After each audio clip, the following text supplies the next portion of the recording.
Hello, BookTube. For no real reason, I thought I would bombard you with a bunch of Steve recommendations for the First World War. Apropos of nothing. It's just the dangers that you run across watching this channel. I love reading about the First World War. I just recently read a terrific book on the subject, and that got me thinking about all the stuff that has been in my World War I library from time to time over the years, what's in my library now. So I thought we'd go over that. We'll go over books that deal with the interlocking connection of treaties that created the miasma from which the war happened. That's a whole cottage industry on its own, because in the aftermath, losing 20,000 people in one day, in the aftermath of a war that has day after day after day like that, when it was all over, everybody wanted to know not only what happened, sure, and what was heroic and what was dastardly and whatnot, but also how did that happen? How did that happen? So there's a whole cottage industry of books about how the war started. And we can move from there to individual signpost battles. We can talk about overarching books about the war in general, about the personalities involved, and maybe a few more analytical titles about deeper meaning or hidden meanings or whatnot. There are a whole bunch more books that I could include on this list. I can think of half a dozen off the top of my head that aren't on here that I could have included, but we'll just go through these because these do get recommendations. There have been thousands of books written on the First World War. These I all recommend, and we can start with something by an author that I knew. This is Lawrence Lafort's book, The Long Fuse, which is a look at the forces that started World War One. Of course, in any book like this, almost any book like this, you're either going to have an immediate reference to or a cover photo of Archduke Franz Ferdinand, who was shot dead in Sarajevo with his wife, and that is come to be thought of as the first domino in a chain of dominoes that started the whole thing. But Lafort is really good. He's really insightful as to what is important and what isn't. And this book was written in the fullness of his strength, which, to be fair, is not when I knew him. I knew him when he was a somewhat doddering old man. But anyway, then we'll move on to perhaps the biggest book, the biggest single volume on the subject, Hugh Strachan's book, Two Arms. This is the first volume in what was supposed to be a proposed trilogy of his about the war. This is 1,000 pages just on getting the war off the ground. What caused it, how it initially started, what the initial ideas were. And Strachan is a wonderful combination of great research and great readability. He really is in the Adam Two's category, and as far as that is concerned. And we'll be seeing Adam Two's on this list. Then we have something, this is also about the military buildup that was, I mean, I'm not discounting the shock effect of Franz Ferdinand being assassinated, but England and Germany were in an arms race. And something would have kicked it off. If it hadn't been that assassination, something would have. And Robert Massey wrote a terrific book on that very thing called Dreadnought, about the arms race that was in the backdrop of the years immediately preceding the First World War. And this is another big book. It's another 1,000 pages, and it's also terrific. It's wonderfully quotable, wonderfully readable. Then we'll bounce around just a little here. Sorry, I threw this all together at the spur of the moment just because I felt like it. Just recommending these books just because I felt like it. You're never safe on this channel. So we will deal next with Katrine Clay. She wrote a book called King, Kaiser, Tsar, about the three leaders at the beginning of the war and what their attitudes were. Of course, they were all related, and what effect that had. Their correspondence, how much of the initial stances of their nations involving the war was personal, which we don't like to think of. When we think of the kind of casualties involved, we don't like to think that any part of it was family squabbling. That to think that was a cause why so many men died is pretty humbling. But her book is really good on the interplay of personality and politics. This is a book that's come up on this channel a couple of times. This is Christopher Clark. He also wrote a book on how Europe walked its way into war, on how even though every country knew that war would be disastrous when done at this level of technology, they just kept moving towards it. decrying it the whole time. And Clark is also terrific to read. He's also just fantastic to read.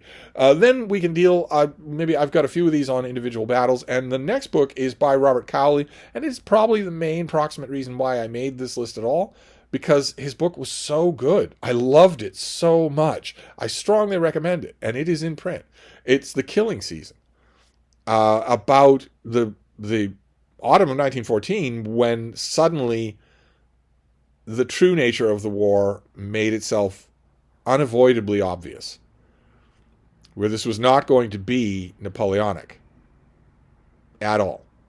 Now, if you're a student of military history, and every student of military history in 1913, the year before the First World War started, every student of military history was predicting exactly what this would be, exactly this change in war. Why?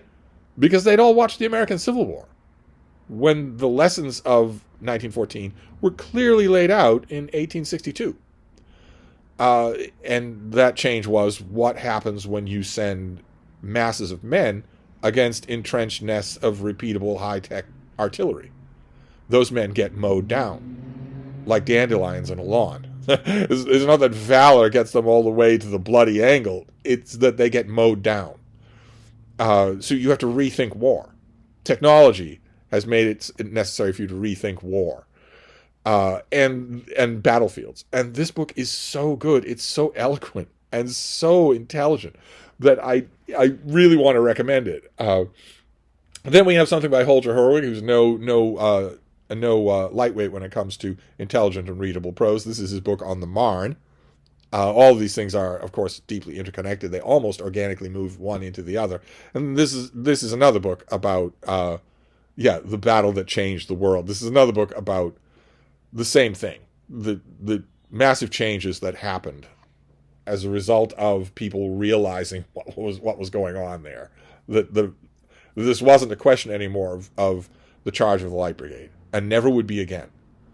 Then we have something by John Mosier. This is his book on Verdun, the Battle of Verdun, the long quagmire of Verdun. Incredibly good. Recent. I think this is probably still in print, but very, very good. And also I wanted to recommend Alistair Horn's book, The Price of Glory, also about Verdun. Far more eloquent, I think longer. Also just terrific. Just an amazing book. This is the cover of, I think, the Penguin trade paperback, the UK Penguin trade paperback, which I would love to see. I don't actually have a print copy of this book. I'm long overdue to reread it. But we can keep going with battles. The First World War has some famous battles, and there are famous books written about them. This is Martin Middlebrook's book, The First Day on the Somme. Also a Penguin trade paperback that I have never seen. I would love to have this book. It's incredible. These things, you're going to be dealing with a lot of the same material, a lot of the same figures and columns and whatnot. They've been exhaustively studied. So you're really going to be in this for the prose narrative of the writer. It's not like anyone is going to look at the Somme and show you something new in terms of what happened. Instead, it's going to be the way they write about it and the whys of what happened that they uncover. The same thing is true with Hugh Sabag Montefiore, his big book on the Somme. I think this is the longest book on the Somme that's on this list. And this is also just terrific. So, I know that I'm recommending multiple books on single battles here, but that's actually not, as I've mentioned many times before on this channel, that's actually not a bad way to get into a subject. The First World War can feel rather overwhelming, not as overwhelming as the Second World War, but still overwhelming. And a way into any subject like that is to find a manageable wedge. So in the case of the First World War, maybe your way in is to study Kaiser Wilhelm and get your ground underneath you by learning Kaiser Wilhelm, by learning him, his life, his reactions to the war, his retirement after the war, all of that. Or maybe you pick a general, or you pick a battle, like the Somme. Once you've read 3 books on the Somme, especially the 3 books that are really, really good, you will feel sure enough in the basics to move on from there, either to another battle, maybe the larger campaign of which the Somme was one component, or to the whole war. It's a good way in. That's why I've got a few of these here. Then we have the Flanders Campaign by Leon Wolff. This is, I don't know what this cover is, but this is a terrific book. God, is it amazingly good. Of course, we've had 2 generations of writers attack the subject of the First World War, so a lot of the writing about it is first rate. A lot of it isn't. A lot of it was being written while the war was happening, and it's absolutely boring. But this is terrific. No matter what the cover is, any edition of this you can find. And then we have Philip Warner. This is a bit of a classic. I grabbed all these covers off the internet, and I did not find a cover of the original look of this. This is from the Pen and Sword Military Classics line. They're a paperback reprint line that I once had everything in this line. This is his book on Passchendaele, where you can look at the cover and see what the war became. A wasteland of barbed wire and trenches and mud. No charge of the Light Brigade. No, nothing like that. Really, really good if you want to look at a single war, or you can look at a single campaign, a single kind of theater of war. This is A.A. Holling's book on the Great War at Sea, which was it doesn't get nearly the headlines that the land campaigns do in Flanders and whatnot, the Somme and Verdun and Passchendaele and whatnot. But this is a great book on the subject. I just recently found a hardcover that I can finally call my own of this thing. Well worth it. And there's also, if you're talking about the Great War at Sea, and maybe that seems like too big a canvas for you, you could always narrow that. Holloway Frost, a really good book on the Battle of Jutland that will get you into the subject of the Great War at Sea in maybe a more manageable, more controlled way. A very, very good book that definitely periodically opens up to the larger subject. Then we have William Philpott. This is his book, 3 Armies on the Somme. I've mentioned this before, just recently, under the title that it had in his English publication, whatever it's called. This is a big, terrific book that looks at the Somme, but in a much different perspective, a much different ratio of action to contemplation than, for instance, Montefiore's book. This is a perfect example. Those two, Hugh Sebag Montefiore and also First Day on the Somme, and this are perfect examples of how you can read multiple books profitably on the same subject. Someone who's completely outside of the reading of history or biography would think, well, why would I ever need to read more than one book on the subject? Wouldn't they just repeat themselves? And they don't. Any of you have done this? No, they don't. They don't at all. I shudder at the idea, although I have done it. It is possible to read with profit 10 different biographies of Napoleon Bonaparte. I don't like doing it, but I have done it. That's when you learn the varieties that are involved here, even though the writers are dealing with the exact same facts in all cases. Then we have something by Mark Thompson that one of you reminded me of, and I looked up in my reading journal and remembered how much I enjoyed it. This is The White War, about the Italian front. So not the muddy fields of France. An aspect of the war that tends to get overlooked, and Thompson is a terrific writer. So this is, if you want to study one particular aspect of the war and really dig in, this is another option. Same thing with this. This is Lee Kennett's book on air warfare during the First World War, and it's terrific. There have been many, many books on this subject because it's a subject of such bizarre savagery and heroism. The men familiarize yourself with the technology of the planes they were using. It's amazing. It's just amazingly primitive. Freezing cold, no technology to save them from the ravages of air pressure or anything like that, and no electronic instruments either. You're basically just looking and trying to find other people to kill up in the air. And this author catches not only the broader aspect, what were the countries involved actually laying out for their air warfare campaigns and how important did they view it to be, but also the individual little stories. The famous ones, of course, the famous aces, but also the little stories that don't occur in any other book except a book on this subject, and that are so fascinating and so heart-wrenching.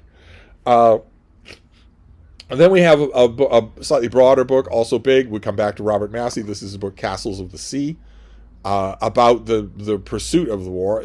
A large segment of this book is about naval warfare. So we get back to Holing's book. This will complement that quite well. Only this book is just like Dreadnought in that it is suffused with anecdote and personality. So it really is an easier read than a lot of the books on this list. It's terrific in that regard. Then we have an overview. I talk about how a way into a big, intimidating subject like the First World War might be to just concentrate on one battle and really get to know that battle. So if you concentrate on one battle, then you would read the Wikipedia entry first, read all the subsidiary Wikipedia entries that are connected to it, maybe reread that, maybe take some notes, maybe see if you can get that outline on Wikipedia down well enough in your mind so that without Wikipedia open in front of you, you can write it down. And then you would move from there to that particular battle, and you would read one account, and then you would read another, and then you would read another. In no time at all, if you take that approach, you're going to feel very solid on at least the subject of that battle, but that battle is part of the larger subject. That's one way to let yourself into a large, complicated subject. Another way is through overviews, which is the common way. The common way is that if I want to know about the Battle of Verdun, the last thing I'm going to do is read 3 books on the Battle of Verdun. Instead, I'm going to read 3 books on the First World War so that I can learn the whole picture, and then I'll figure out where to concentrate.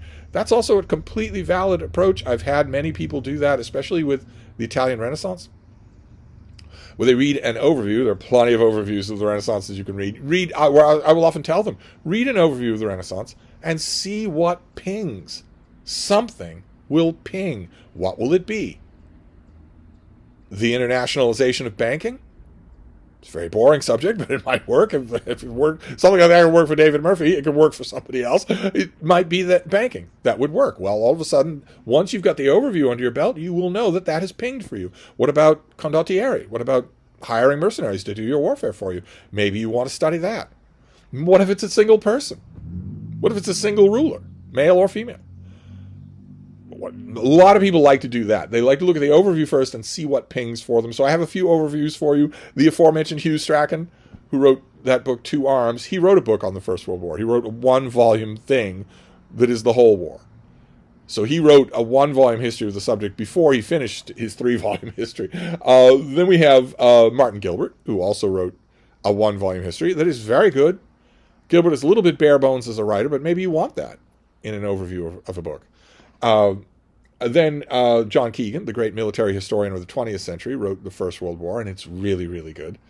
He is, I think, better at narrating individual battles than he is at the full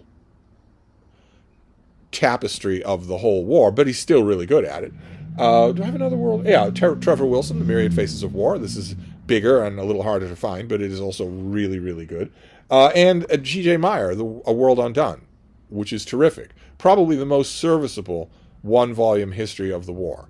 Probably if you were going to ask me what 1-volume history of the war should I start with, if I know nothing and I don't want to be scared off, probably this is the one that I would pick. This is still in print, it's in paperback, it's in your bookstore, and it'll be in your library, and it really does a great job. Another famous work, probably one of the most famous works of history written about World War I, is about the beginning of the war.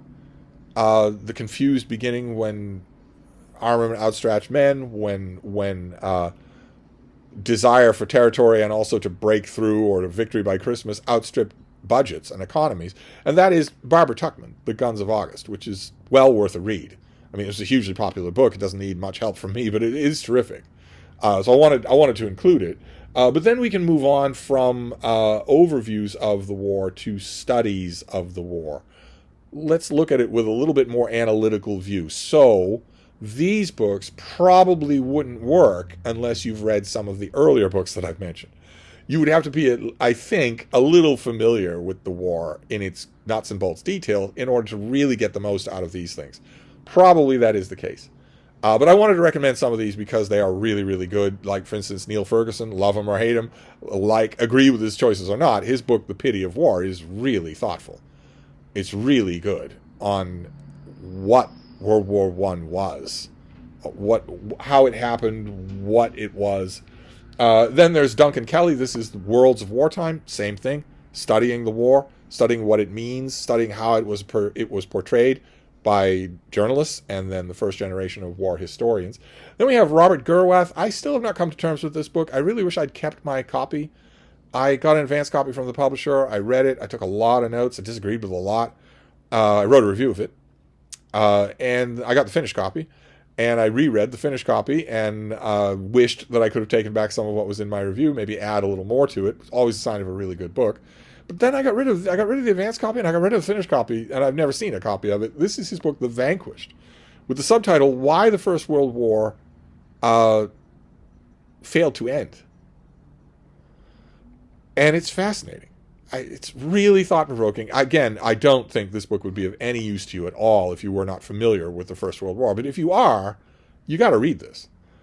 Even if you're going to disagree with every word of it, you got to read it. It is a fascinating interpretation of the long shadow of war. And then we get to the aforementioned Adam Tooze. This is his book, The Great War, America, and the Remaking of the Global Order. So here you get the First World War, but you get so much more. Because as you can see from the dates, this extends well beyond the war. It's Adam Tooze's socioeconomic look at what the war did to the Western world.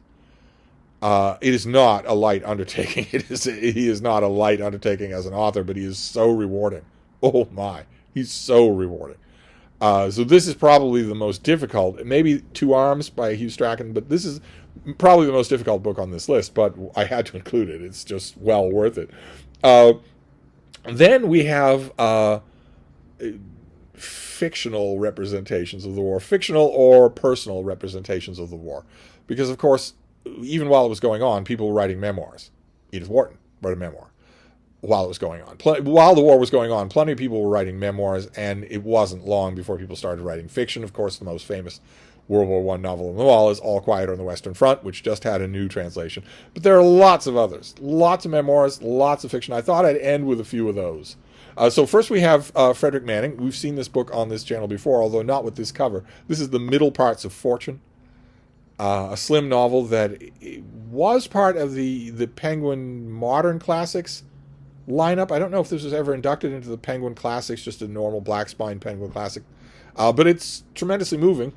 It's really, really good. And we have a great memoir by Robert Graves, Goodbye to All That. Never mind this dorky cover. I just grabbed it off the internet. But this is Graves at his most eloquent and controlled about the war. And that's saying a lot. Graves, you can know him when he's not eloquent and controlled. He wrote a lot of books that way. But this is deservedly a classic. And I'm pretty sure that Goodbye to All That is a Penguin classic. This next one definitely is, Testament of Youth by Vera Brittain. This is much longer than Goodbye to All That, but it's incredibly moving. About those who want to help, about those who are willing to go into the line of danger in order to help. This was a hit, of course. This book was a hit and spawned a couple of sequels, I think. But this is a classic. Just amazing to read. Then we have... how are we going to end this here? Well, let's do some novels. This next one is by David Bishop. This is an omnibus volume of 3 short novels called Fiends of the Eastern Front.